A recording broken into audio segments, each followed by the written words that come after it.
Bismillahirrahmanirrahim. Alhamdulillahirabbil alamin. Wassalatu wassalamu ala sayyidina Muhammadin asyrafil mursalin wa ala alihi wa sahbihi ajma'in. Subhanaka la ilma lana illa ma 'allamtana innaka antal alimul hakim. Tub 'alaina innaka antat tawwabur rahim. Wa taqabbal minna innaka antas samiul alim. Rabbi shrah li sadri wa yassir li amri wa hlul 'uqdatam min lisani yafqahu qawli. Nawaitu ta'alluma wa ta'lima al-ifadata wal-istifada wa tamassuk ala kitabillah wa sunnati rasulih wa du'a ila al-huda dalala ala al-khair ibtigha mardatihi wa qurbihi wa thawabihi subhanahu wa ta'ala. Qala al-musannifu rahimahullahu ta'ala wa nafa'ana bihi wa bi'ulumihi wa amaddana bi asrarihi wa anwarihi wa nafahatihi fid dini wad dunya wal akhirah. Kita akan lanjutkan membaca kitab Nasaihul Ibad yang dikarang oleh Asy-Syaikh Nawawi bin Umar dari Banten, Jawa Barat. Kita masih berada di bab yang keempat dan sekarang kita sudah memasuki maqalah yang ke-22. Wal maqalatu ats-tsaniyatu wal 'ishruna. Maqalah yang ke-22. An Umar radhiyallahu anhu, dari Sayyidina Umar radhiyallahu anhu. Maksudnya Sayyidina Umar bin Khattab. Wallahi ma betulitu bi baliyatin illa wa kana lillahi alayya fiha arba'u ni'amin. Kata Sayyidina Umar, demi Allah, aku tidak diuji dengan sebuah ujian kecuali di dalamnya aku mendapatkan 4 kenikmatan. Demi Allah, aku tidak diuji dengan suatu ujian kecuali di dalamnya aku mendapatkan 4 kenikmatan dari Allah Subhanahu wa taala. Artinya di balik ujian itu masih ada nikmat. Di balik cobaan masih ada nikmat, di balik musibah masih ada nikmat bagi orang yang bisa untuk menyadari dan memahami. Apa itu 4? Yang pertama, awwaluha idza lam takun aitil kalbaliyah fi dini. Yang pertama adalah selama ujian itu tidak menimpa kepada agamaku.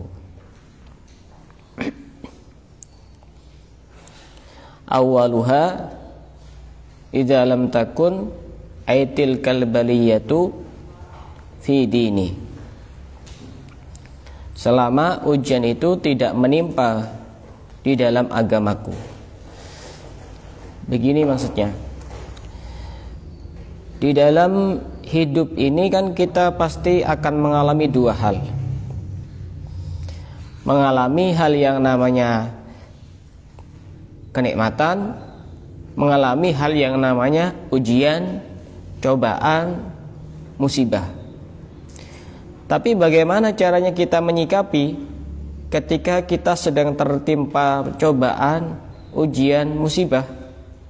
Kira-kira ada apa tidak orang yang tidak terkena ujian? Tidak ada. Dipastikan tidak ada. Dipastikan tidak ada. Pasti semuanya akan mengalami ujian, cobaan, dan musibah. Pasti semuanya. Tidak pandang bulu siapapun itu. Tapi ini ada resep dari Sayyidina Umar bin Khattab. Bagaimana cara kita menyikapi ketika sedang mengalami musibah, ujian, atau cobaan? Pertama, agar musibah itu terasa ringan dan juga agar kita masih bisa bersyukur di balik setiap musibah dan ujian. Pertama, selama ujian itu tidak berhubungan dengan agama. Satu contoh begini. Misalkan kehilangan uang, misalkan. Cobaan apa ujian? Cobaan. Ujian juga, musibah juga kan. Atau misalkan rumahnya kebakaran. Atau misalkan salah satu anggota keluarganya ada yang meninggal atau ada yang sakit. Kalau udah nikah-nikah, ujian apa cobaan? Apa siksaan?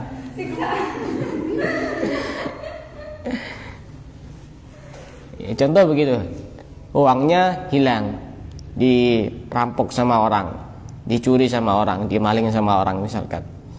Prinsipnya Sayyidina Umar itu simpel, asal tidak menimpa dalam hal urusan agamaku, itu tidak masalah. Misal, alhamdulillah iman saya masih ada, alhamdulillah saya masih sholat, saya masih percaya kepada Allah, saya itu masih baik orangnya. Asal tidak menimpa kepada agama, itu di dalam sebuah musibah itu sebenarnya kecil dan ringan, dan kita masih bisa bersyukur di balik ujian dan musibah. Kata pengarang kitab ini, fa innal imtihana fid dini a'dhamu minal imtihan fil badani wal mal. Karena sesungguhnya ujian di dalam agama itu jauh lebih besar dibanding ujian di dalam badan dan juga harta. Misalkan contoh lagi, misalkan kalau sudah nikah misalkan, ternyata punya pasangan itu yang menjengkelkan misalkan itu. Alhamdulillah dia tidak sampai kabur misalkan, tidak sampai kabur. Alhamdulillah dia masih tetap Islam. Alhamdulillah dia juga tetap masih sholat. Alhamdulillah dia itu juga masih tetap menutup aurat. Soalnya repot nanti kalau misalkan sudah uangnya hilang, terus depresi, akhirnya tidak sholat, sudah buka-bukaan, ini akan lebih besar. Ujiannya akan lebih besar karena apa? Karena berhubungan dengan agama. Pokok apapun ya, misalkan orang tua punya anak nakal banget itu, bagaimana cara menyikapinya? Alhamdulillah anak saya masih Islam. Bagaimanapun selama ujian itu tidak berhubungan dengan agama, itu sebenarnya tidak begitu berbahaya. Tidak begitu berbahaya. Kalau sudah anak misalkan tidak sholat, walaupun anaknya itu dimanja, banyak uangnya, anaknya itu baik, musibah betul, musibah yang sangat besar, yang perlu untuk disesali, yang perlu untuk diperbaiki itu. Karena tidak ada orang yang tidak mendapatkan ujian atau musibah. Dan ujian yang akan diterima seseorang itu menyesuaikan dengan kadar keimanannya. Semakin tinggi kadar keimanannya, semakin tinggi pula ujian dan cobaannya. Jadi kita itu mestinya harus mikir dan butuh bertanya kepada diri kita sendiri, kok sepertinya saya tidak pernah diuji dan dikasih cobaan sama Allah. Jangan-jangan saya itu menjadi orang yang kualitasnya biasa-biasa. Kadang orang itu tambah protes ya, ketika ujian ini belum selesai, datang lagi ujian. Nggak mikir segi positifnya.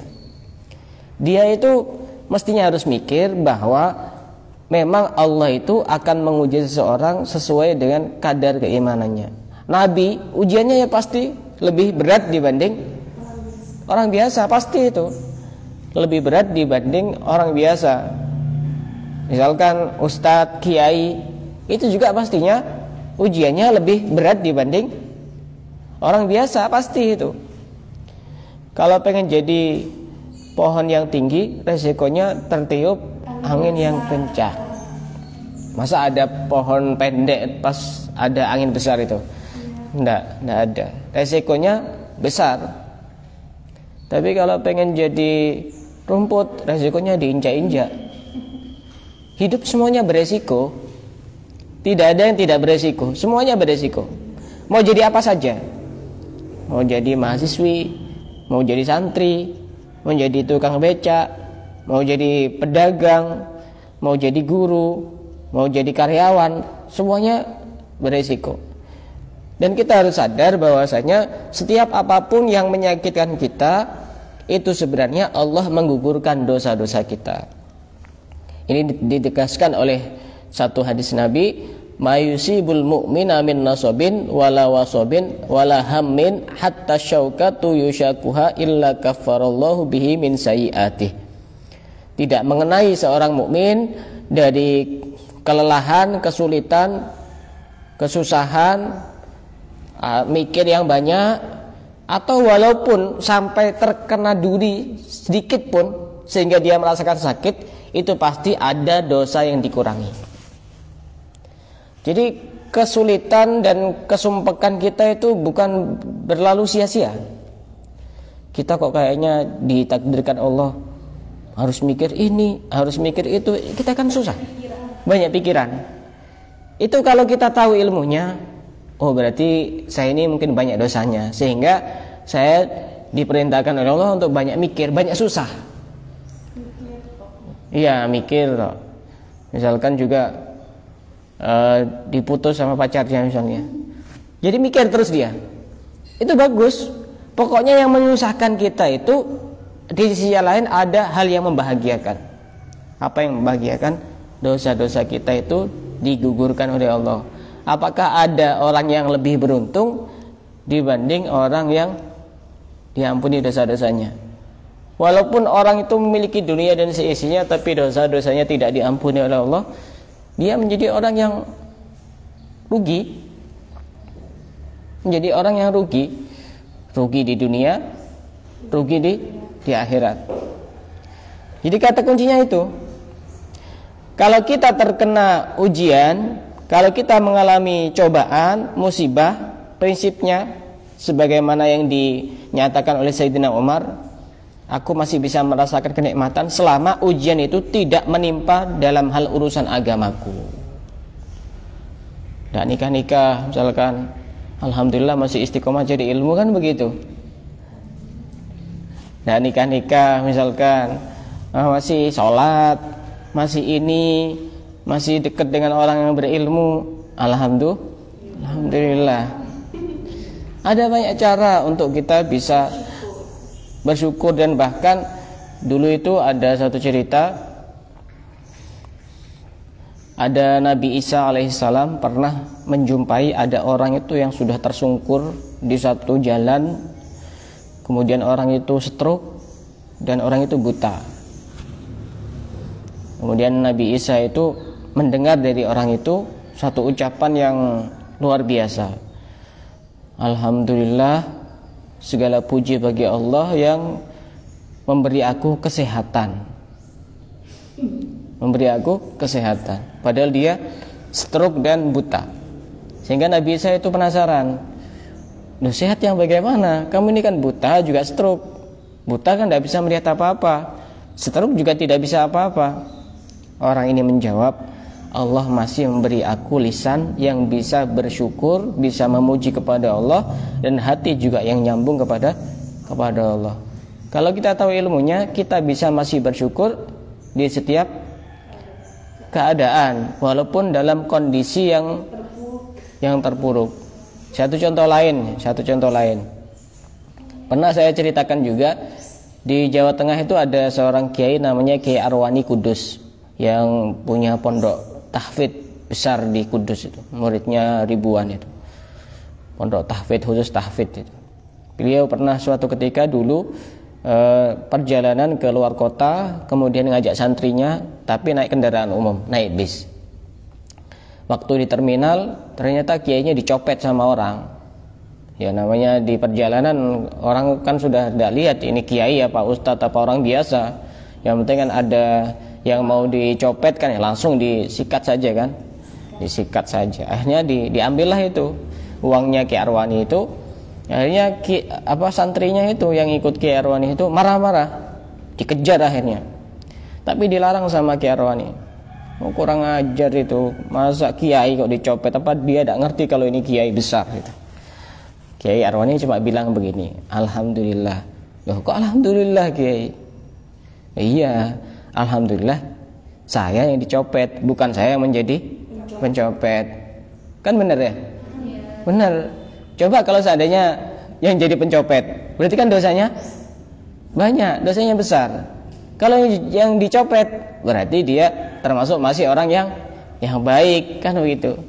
Jadi kita masih ada celah di setiap ujian, di setiap cobaan, masih ada celah untuk bersyukur kepada Allah. Ini rumus yang pertama dari Sayyidina Umar. Selama ujian itu tidak berhubungan, tidak mengenai kepada urusan agamaku, maka tidak masalah. Ya anggap begitu, biar orang itu tidak sumpek gitu loh. Itu juga ngelihat orang sumpek itu jadi sumpek juga itu. Ngelihat dia kok susah terus, yang dicurhatkan kok yang tidak enak terus. Soalnya ada juga orang tipe orang seperti itu tuh. Chatnya itu pokoknya yang tidak enak terus itu. Kok datanya kabarnya gimana, atau besok kegiatannya apa, pokoknya isinya tidak enak semuanya. Ada yang seperti itu, ada. Kalau japri ke saya kadang-kadang tak cuekin itu seperti itu. Ada banyak alasan kenapa kadang-kadang tidak saya balas dengan isi-isi pesan seperti itu, ada banyak alasan. Yang kedua, resep dari Sayyidina Umar, wasani idlam takun a'zam minha. Musibah, ujian atau cobaan yang kita alami itu, kita harus merasa bahwa di sana masih ada jauh yang lebih menyakitkan dibanding apa yang kita alami. Misalkan tidak punya uang, atau hutangnya banyak misalkan. Kira-kira masih ada enggak yang lebih parah daripada itu? Ya pasti ada, banyak. Sehingga orang itu merasakan bahwa ujian dan musibah atau cobaan yang dia alami itu menjadi ringan, dan dia masih bisa bersyukur kepada Allah, sehingga hidupnya itu walaupun tidak punya uang tuh enak gitu. Kemana-mana masih bisa ketawa-ketawa, masih bisa ngopi-ngopi. Itu sudah santai saja. Kita itu kalau sama orang itu tampakkan bahwa kita itu sedang baik-baik saja, walaupun sebenarnya kita sedang terluka, kan gitu. Kalau sama orang sudah senyum-senyum aja, baik-baik saja. Dan ya mungkin karena saya tidak pernah menampakkan apa yang saya alami ya. Pernah ada orang yang bilang ke saya, Ustadz boleh pinjem uangnya? Iya, berapa? 50 juta. Alhamdulillah saya itu, orang itu husnudzon ke saya itu besar berarti. Saya itu banyak uangnya itu. 50 juta. Ada apa enggak Ustadz? Enggak ada kalau 50 juta.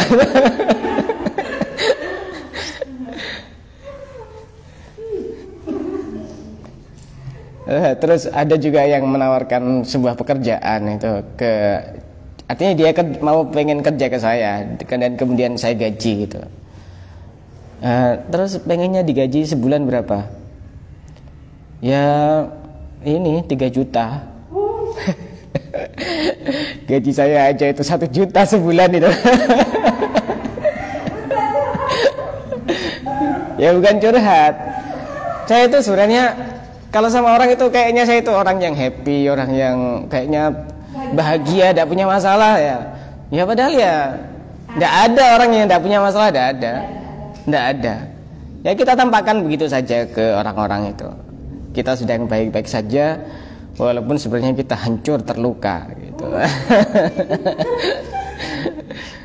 Itu berarti orang yang benar-benar kuat itu. Katanya Sayyidina Umar, pokok asal kita meyakini bahwa di sana ada yang lebih parah daripada kita dalam hal ujian dan cobaan, insya Allah yang kita alami itu biasa-biasa saja, ringan-ringan saja. Dan saya pernah membaca satu kitab, di dalam kitab biografinya Imam Haddad, di situ dijelaskan ujian yang paling berat itu adalah ujian yang dialami oleh Nabi Muhammad. Jadi cara agar ujian yang kita alami itu terasa ringan, tidak ada apa-apanya dibanding ujiannya Nabi Muhammad. Coba ya bayangkan, usia 2 bulan di kandungan, ditinggal wafat ayahnya. Usia 6 tahun ditinggal wafat ibundanya. Usia 8 tahun ditinggal wafat kakeknya. Putra-putranya banyak yang wafat, ya kan? Banyak yang wafat. Kemudian ditinggal wafat istri tercintanya Sayyidah Khadijah. Jadi Rasulullah waktu itu usia 25 tahun menikah dengan Sayyidah Khadijah yang sudah janda. Dan Sayyidah Khadijah ini satu-satunya istri yang tidak dipoligami. yang tidak dipoligami. Selama Rasulullah itu menikah dengan Sayyidah Khadijah, tidak pernah menikah dengan perempuan yang lain. Benar-benar membuat Rasulullah itu merasa kehilangan pada saat Sayyidah Khadijah itu wafat. Jadi kalau ada alasan orang itu ngikuti sunnah Nabi, kenapa umur 25 tidak cari janda saja yang usia 40-an? Sayyidah Khadijah umurnya sekitar 40-an waktu itu. Terus kemudian kalau ada yang menuduh Rasulullah itu hiperseks misalkan, loh kenapa tidak cari yang perawan? Rasulullah itu tampan, gagah, wibawa, lengkap. Kenapa tidak cari yang umur 17, 18? Kenapa justru cari yang umur 40-an? 40 kan anggapan kita ya 40 ya sudah turun mesin semua. Kan ya? 40. Kenapa kok cari yang 40? Berarti memang ini semua itu adalah murni isyarat dan perintah dari Allah. Semuanya itu perintah dari Allah. Kadang juga ada orang-orang barat itu yang mengatakan, masa orang Islam itu punya nabi yang tidak bisa baca, tidak bisa nulis, ummi. Nabi kita kan nabi ummi, tidak bisa baca, tidak bisa nulis. Padahal itu ada hikmah yang sangat besar. Kita sebagai orang Islam, kita punya kitab suci yang namanya Al-Quran. Dan kita semua meyakini bahwasanya Al-Quran itu adalah murni firman Allah dan dari Allah, bukan buatan Nabi Muhammad. Coba ya seandainya Nabi Muhammad itu bisa baca, bisa nulis, akan ada anggapan-anggapan, oh itu kayaknya Al-Quran buatan Nabi Muhammad.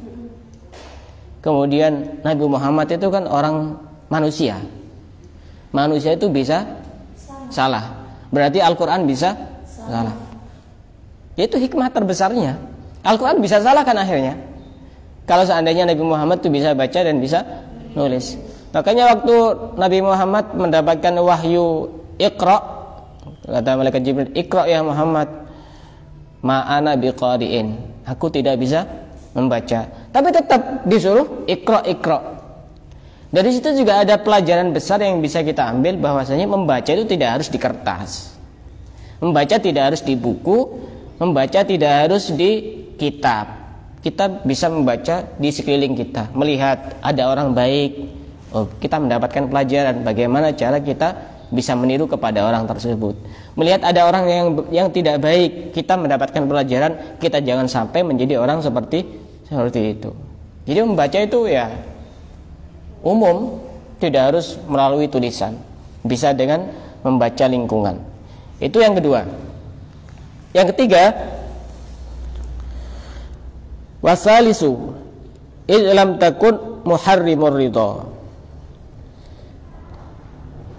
Selama kita itu mendapatkan ujian, asal Allah itu ridho, tidak masalah. Asal Allah itu ridho, tidak masalah. Satu contoh, misalkan, pokoknya kalau Allah itu ridho, kita tidak merasa tersakiti dengan apapun. Prinsip kita itu. Coba di neraka itu ada apa saja isinya? Neraka. Api. Iya, terus? Ada ular. Ya, ada kalajengking kan? Ya. Kenapa kok tidak kepanasan? Kenapa kok tidak kepanasan? Karena Allah ridho. Ketika Allah ridho, semuanya akan baik-baik saja. Kalajengking mestinya kan mati di neraka, kan ya? Ular mestinya mati karena dia di neraka yang isinya semuanya api. Tapi kenapa tidak terbakar? Karena Allah ridho. Pokok prinsip kita, tidak apa-apalah saya dikasih ujian, mungkin ini dalam rangka untuk menggugurkan dosa-dosa saya. Asal Allah tetap ridho, kita husnudzon saja, Allah itu ridho, dan kita berlatih untuk sabar. Kalau tidak mendapatkan ujian, kapan kita sabarnya? Iya, kita ini tipe orang yang tidak gampang untuk bersabar. Iya. Kalau tidak seperti itu, ya kapan kita belajar dari sebuah kesabaran? Jangan sampai mengatakan kesabaran saya sudah Sampai di sini. Kesabaran itu ada batasnya. Ya, kalau sabar ada batasnya berarti namanya tidak sabar, itu korban nonton sinetron gitu. Sabar itu tidak ada batasnya. Dan kita bisa juga mengambil satu ayat Al-Quran yang sangat indah untuk bisa kita petik pelajarannya. Innama yuwaffas sabiruna ajrahum bighairi hisab. Orang-orang yang sabar itu akan diberikan oleh Allah pahala dengan tanpa hitungan. Artinya tidak terhingga pahalanya orang yang sabar. Makanya kata Sayyidina Umar, asal Allah itu ridho, saya tidak masalah. Diuji dengan apapun tidak masalah. Asal Allah ridho. Dan justru ketika Allah memberi ujian kepada hambanya, memberi cobaan kepada hambanya, itu tanda bahwa Allah itu cinta. Asal kita cerdas untuk bersikap, tanda Allah itu cinta. Karena biasanya orang itu kalau mendapatkan ujian, mendapatkan cobaan, dia akan sering nyebut-nyebut Allah. Ya Allah, ya Allah. Coba lagi senang-senang, lagi enak-enak, lagi banyak uangnya, lagi bahagia, lupa sudah. Jadi sebuah kesulitan, sebuah cobaan yang mengantarkan kita untuk ingat kepada Allah itu jauh lebih baik dibanding kebahagiaan yang menjadikan kita jauh dari Allah. Orang sakit coba banyak mengucap ya Allah, ya Allah, ya Allah, kapan saya sembuh, ya Allah, ya Allah, begini, ya Allah. Orang lagi banyak masalah, ya Allah, ya Allah. Coba lagi senang, tidak ada, susah itu. Makanya kadang Allah itu tahu, ini kayaknya tipe orang itu yang tidak gampang nyebut-nyebut saya ini. Kalau udah dikasih ini dan udah dikasih cobaan ujian, ya sudah saya kasih aja. Kasihan tuh sama dia itu, jarang sekali nyebut-nyebut ya Allah, ya Allah, ya Allah itu. Kasihan itu, sehingga dia dikasih ujian, dikasih cobaan, banyak istighfar. Kalau sudah dikasih ujian, akhirnya sudah, ya sudah, Allah ini kayaknya pilih kasih, sudah saya tidak sholat. Cobaan yang sudah sangat luar biasa itu. Karena apa? Menimpa kepada agamanya. Jangan sampai kita sudah dapat ujian, dapat cobaan, sholatnya juga berantakan. Alamat itu sudah. Alamat ditegur sama Allah, tidak sadar itu orang. Jika tamparan keras tidak menyadarkan kita, jika sentuhan halus tidak menyadarkan kita, maka tamparan keras yang akan merasakan tubuh kita. Allah itu banyak cara untuk menegur hambanya. Ada tipe orang itu yang caranya dekat kepada Allah itu enak. Pokoknya dia lagi seneng, lagi bahagia, dia ingat kepada Allah, bersyukur kepada Allah. Ada yang susah itu, akhirnya dikasih hal-hal yang tidak enak. Sebenarnya kalau kita mau milih, sebenarnya enak yang pertama. Cuma biasanya berat. Makanya ada juga yang mengatakan itu, daripada aku itu diberi ujian kemudian aku bersabar, aku lebih memilih diberi kenikmatan kemudian aku bersyukur. Kenapa? Karena ketika orang diberi ujian itu bisa jadi hatinya berubah kepada Allah. Kadang-kadang bisa murtad, mikirnya yang macam-macam.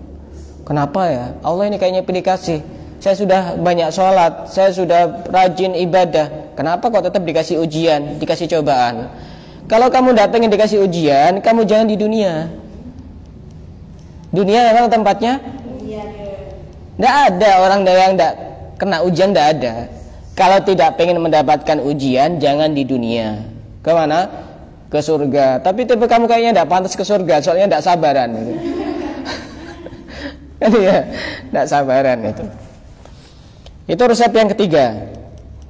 Yang keempat, warabi'u anni aljusawaba 'alaiha. Di dalam setiap ujian dan cobaan pasti di situ ada pahala. Dan Sayyidina Umar, saya berharap saya mendapatkan pahala. Cerdas Sayyidina Umar itu. Sayyidina Umar itu pernah. Sayyidina Umar kan orangnya garang ya. garang, tegas, sangar, pokoknya ditakuti sama manusia, dan bahkan setan pun itu juga takut sama Sayyidina Umar. Jadi ketika Sayyidina Umar itu misalkan melewati satu jalan begitu, kemudian setan itu tahu bahwa Sayyidina Umar pernah melewati jalan itu, dia tidak berani lewat situ, padahal sudah tidak ada. Saking saking garangnya Sayyidina Umar. Pernah suatu ketika itu ada orang yang punya masalah dengan istrinya. Ada orang yang punya masalah dengan istrinya, sering ngomel-ngomel istrinya, sering dimarahi, istrinya cerewet, macam-macam gitu. Mau curhat kepada Sayyidina Umar, ya harus curhat kepada orang yang tepat. Kalau tidak kepada orang yang tepat, nanti misalkan, oh ini saya dimarahi, ya sudah ceraikan saja, beres itu. Itu perempuan tidak berguna, ya, repot. Curhat kepada orang yang tepat itu. Akhirnya apa? Datanglah itu si suami itu ke rumahnya Sayyidina Umar. Setelah nyampe rumahnya Sayyidina Umar, ternyata Sayyidina Umar dimarah-marahi sama istrinya. Habis-habisan dimarah-marahi sama istrinya, habis-habisan. Dan Sayyidina Umar diam saja. Sayyidina Umar itu diam saja. Akhirnya laki-laki ini tidak jadi curhat sama Sayyidina Umar. Akhirnya pulang, tapi keduluan ketahuan sama Sayyidina Umar. Sini. Kamu ada apa? Ada perlu apa sama saya? Enggak jadi. Oh, kenapa? Enggak jadi. Kenapa? Enggak jadi. Kenapa? Saya itu tadi itu dimarahi sama istri di rumah, diomel-omelin. Istri saya itu cerewet begini dan begini misalkan. Ya karena saya ini melihat Anda ini juga dimarahi, ya saya diam saja gitu. Ternyata sama. Apa kata Sayyidina Umar? Ya saya diam, soalnya yang mengandung juga dia, yang menyusui juga dia, yang masak, yang nyuci. Ya semuanya dia. Semuanya dia. Justru jalur orang pengen menjadi wali itu ada juga yang dikasih istri yang cerewet. Jalur jadi wali itu banyak. Ada yang harus alim, kayaknya tidak kuat gitu kamu tuh jadi orang alim itu. Pas jadi wali kayaknya berat itu. Ada yang dikasih jalur itu punya istri cerewet, istri yang menjengkelkan. Itu ada jalur seperti itu. Ada yang diberi jalur wali itu dia kaya, kemudian peduli kepada orang lain, itu jadi wali. Pengen pilih yang mana? Susah itu. Iya, wali murid. Kaya tapi lupa sudah sama tetangga juga. Banyak orang itu, banyak orang yang istrinya cerewet itu dia jadi wali, banyak. Ini kisah nyata banyak, termasuk Kiai Hamid ya. Kiai Hamid Pasuruan juga sama. Di Hadramaut itu ada Syekh Abdurrahman Bajal Haban. Itu. Jangan-jangan kamu yang jadi musuhnya Allah. Itu alami seperti itu, jangan dibuat-buat gitu. Karena ada satu cerita, istrinya itu pokoknya judes itu. Suaminya suami yang soleh, yang baik gitu. Soleh pokoknya, luar dalam. Pernah kedatangan tamu, suaminya lagi keluar cari kayu di hutan untuk keperluan rumah tangga. Tamu itu bilang, "Assalamualaikum." "Waalaikumsalam." "Mana suaminya?" "Suami lagi keluar, semoga tidak balik lagi. Kalau perlu mati," gitu. Saking judesnya itu. Istrinya itu lagi keluar, lagi cari kayu. Itu semoga tidak balik lagi. Saya lebih senang tidak balik lagi. Gitu. Saking judesnya itu. Akhirnya apa? Jarak beberapa saat, suaminya pulang, bawa kayu. Ternyata kayunya itu dibawa, dipanggul sama macan. Oh, kok hebat betul ini orang ini. Macan kan mestinya berbahaya, ini kok bisa mengantarkan kayunya sampai rumah. Dan setelah ditaruh di rumahnya sudah pulang, pamitan itu macannya. Wah, hebat ini. Barokahnya punya istri cerewet ini. Akhirnya jarak beberapa tahun dia bertamu lagi ke situ. Kemudian bertanya, "Oh, kok sudah beda ya?" "Assalamualaikum." "Waalaikumsalam." "Mana suaminya?" "Suami saya lagi keluar." Jawabannya itu halus, lembut. ya semoga dia selamat sampai di rumah lagi gitu. Pokoknya ini istri yang solihah pokoknya. Akhirnya apa? Jarak beberapa saat itu si suami itu pulang, ternyata manggul sendiri, kayunya tidak dibawa oleh macan. Ditanya, bisik-bisik sama itu temannya itu, oh kamu kok beda ya? Iya, semenjak saya punya istri solihah itu kekeramatan saya itu hilang sudah. Sekarang saya manggul sendiri. Oh sudah lama ya istrinya kamu mati? Iya sudah lama. Jangan mau mati. Sudah lama istri saya mati itu. Jadi sebenarnya asal kita itu sabar, kita jadi orang kuat di satu sisi yang lain. Udah semuanya itu enjoy saja. Kamu melihat saya seperti apa? Kamu harus husnudon, saya itu orang yang baik-baik saja. Dikira punya uang 50 juta, alhamdulillah. Saya bilang tidak punya gitu. Kalau 30 juta Ustaz, sama tidak punya. Ya berapa Ustaz? Ya kalau kamu pinjamnya di bawah 1 juta ya saya bantu. 10 juta saja saya tidak punya, kok sampai hutang sampai 50 juta. Kadang-kadang orang juga saking polosnya itu ngomongnya sembarangan ke Ustadz itu. Ustadz saya pinjam uangnya berapa? 100.000. Iya tidak apa-apa saya kasih. Pas bilang lagi, nanti saya bayarnya berapa Ustadz? Dikira ini saya rentenir apa? Ya bayarnya 100.000, bukan 150.000 itu.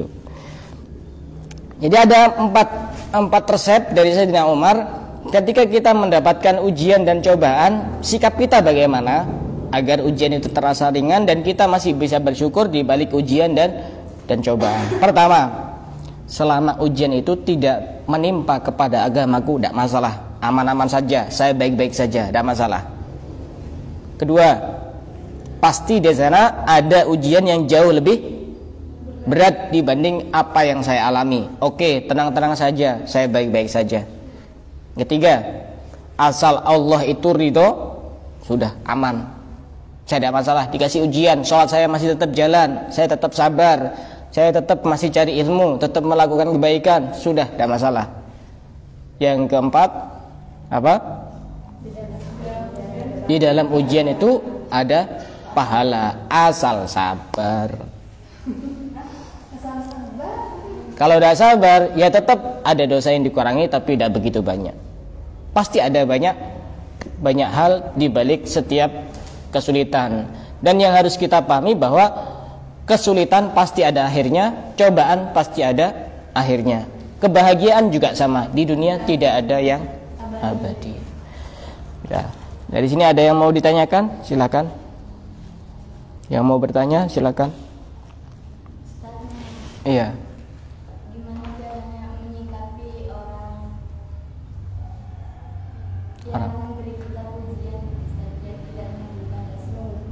Oh, kalau kita dipuji, iya. Ini juga pujian itu sebenarnya berbahaya. Kalau kita dipuji, bagaimana sikap kita? Pertama, kita harus bersyukur kepada Allah karena Allah masih menutupi kekurangan kita. Kenapa orang kok memuji? Karena aibnya tidak kelihatan. Siapa yang menutupi aibnya? Allah. Karena kita sadar bahwa yang menutupi aib kita itu adalah Allah, maka kita harus berbalas terima kasih kepada Allah. Ibadahnya semakin meningkat. Kamu sudah banyak maksiatnya, banyak dosanya, sudah saya tutupi, masa kamu tetap seperti itu? Kita harus sadar. Kita harus banyak ibadahnya ditingkatkan. Coba seandainya aib kita itu dibuka sama Allah, sudah tidak ada satupun orang yang memuji. Coba seandainya setiap dosa itu membekas di wajah kita, kita ngaca ke kaca sendiri itu sudah mungkin ketakutan. Yang ketiga caranya, kita berdoa, jangan sampai terlena. Sebagaimana yang diajarkan oleh Sayyidina Ali bin Abi Thalib, Allahumma ja'alni khairan mimma yadhunnun. Misalkan kita dipuji, kamu itu orangnya kok kayaknya baik ya, semoga jauh lebih baik dari apa yang dia sangka. Wala tu'akhidni bima yaqulun. Dan semoga Allah tidak menyiksaku dengan apa yang mereka ucapkan. Waghfirli ma la ya'lamun, semoga Allah mengampuni aku dari apa-apa yang mereka tidak mengetahui. Itu sikap kita. Jangan kemudian misalkan, oh kamu orangnya baik, enggak saya tidak baik. Semoga lebih baik dari itu. Itulah aja. Di hati aja. Iya, di hati. Atau ngomong juga tidak apa-apa. Asal memang benar-benar, bukan pura-pura. Bukan pengen, oh ini kayaknya orang tawadhu. Tidak, memang benar-benar seperti itu untuk kontrol hati kita biar tidak terlena dengan pujian. Karena pujian itu memang bisa membahayakan orang. Jangan gampang-gampang muji orang, kalau menjadikan orang itu terlena, jangan. Kita berdosa. Bahkan di dalam sebuah hadis disebutkan kalau ada orang muji itu, ini lemparkan pasir ke wajahnya. Itu bagi siapa? Bagi orang yang tidak tahu situasi dan kondisi. Ada lagi pertanyaan? Bapak dari Jember ada yang mau tanya? Ada pertanyaan? Tidak ada. Kalau tidak ada, kita cukupkan sampai di sini. Wallahu a'lam bishawab.